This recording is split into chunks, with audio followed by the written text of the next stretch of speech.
बिस्मिल्लाहिर्रहमानिर्रहीम अस्सलाम वालेकुम। ग्लोबल वीज़ा टिप्स के साथ मैं हूं बैरिस्टर मियां आमिर अली। व्यूअर्स, मैं उम्मीद करता हूं आप सब लोग ठीक ठाक होंगे, खैर खैरियत से होंगे।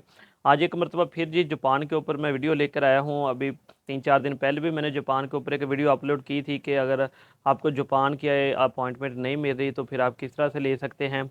लेकिन अब फिर उनका क्राइटेरिया जो है अपॉइंटमेंट का चेंज हो गया है। क्यों चेंज हो गया है और अब आप अपॉइंटमेंट किस तरह से ले सकते हैं और वीज़ा कैसे अप्लाई कर सकते हैं, इंशाल्लाह ताला मुकम्मल डिटेल के साथ आज की इस वीडियो में आप लोगों को बताऊंगा। लेकिन उससे पहले मेरी हमेशा की तरह एक छोटी सी आप लोगों से रिक्वेस्ट है कि अगर आप ट्रैवल से मतलब इमिग्रेशन से मतलब या फिर वीज़ा से मतलब लेटेस्ट अपडेट हासिल करना चाहते हैं तो आप मेरे इस चैनल को ज़रूर सब्सक्राइब करें, साथ में बेल आइकन के बटन को भी क्लिक करें ताकि आने वाली सारी लेटेस्ट इन्फॉर्मेशन, सारी मेरी वीडियोज़ जो हैं वो आप तक बर वक्त पहुँचती रहें। चलिए ये बातें हैं जो आज का मेन टॉपिक है कि जापान की अपॉइंटमेंट ऑनलाइन क्यों नहीं मिल रही। देखिए जी, सबसे पहले तो मैं थोड़ा-सा बैकग्राउंड में आपको बताता चलूँ कि जैसे कि पहले अपॉइंटमेंट उन्होंने बंद कर दी थी, उससे पहले शटल सर्विस पे मिलती थी। लेकिन बाद में फिर उन्होंने बताया कि जी 1 अगस्त के बाद जो है वो आपको ऑनलाइन मिला करेगी। लेकिन 1 अगस्त पे उन्होंने अपना सिस्टम फ़ॉल नहीं किया, लेकिन ऑनलाइन उन्होंने एक डेमो बना दिया कि किस तरह से आप अपॉइंटमेंट जो है वो बुक कर सकते हैं।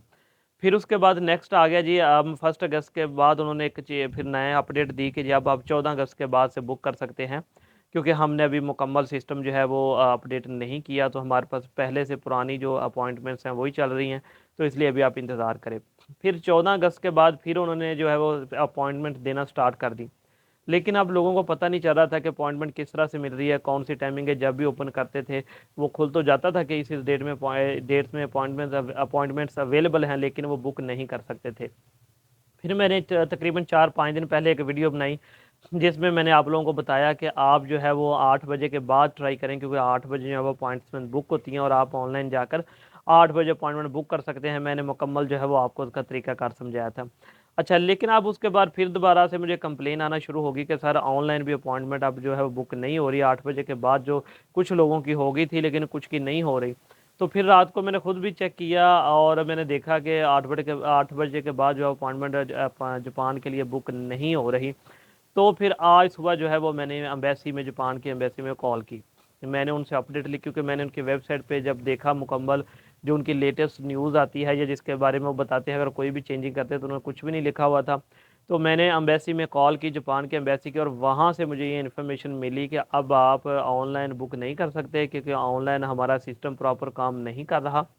बहुत से लोग जो हैं वो अप्लाई करते हैं अपॉइंटमेंट के लिए, तो लेकिन हमने क्राइटेरिया दोबारा से चेंज कर दिया और अब हम आज के बाद जो है वो फ़ोन के ऊपर जो है वो अपॉइंटमेंट देंगे। ठीक है, जापान ने अब दोबारा से ऑनलाइन का सिस्टम जो है वो ख़त्म कर दिया है। अब वो फ़ोन के ऊपर जो है वो अपॉइंटमेंट देना उन्होंने स्टार्ट कर दी है। तो अब आप में से किसी ने भी जिसने जापान का विज़िट वीज़ा या कोई दूसरा वीज़ा अप्लाई करना है तो वो जापान की एम्बेसी को कॉल करेगा। कॉल आपने करनी है 9 बजे के बाद। 9 बजे उनका ऑफ़िस जो है वो खुल जाता है, तो आपने 9 बजे के बाद जो है वो उनको उनके नंबर पर कॉल करनी है। मैं नंबर जो है जापान के एम्बेसी के वो इस डिस्क्रिप्शन में ज़रूर शेयर कर दूँगा, तो आपने वो नंबर्स लेने हैं और 9 बजे के बाद उनको आपने कॉल कर लेनी है।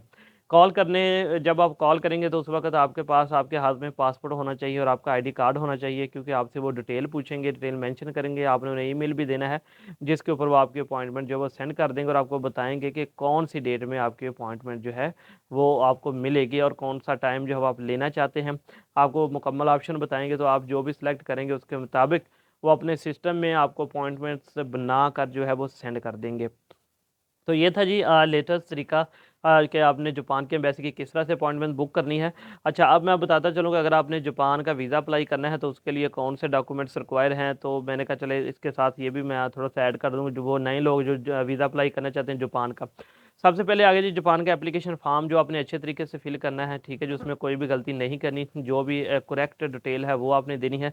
उसके बाद फिर आ जाएगा आपका आईडी कार्ड, ठीक है, साथ में आ जाएगा आपका एफआरसी। एफआरसी जो है वो 3 माह से पुराना आपका नहीं होना चाहिए।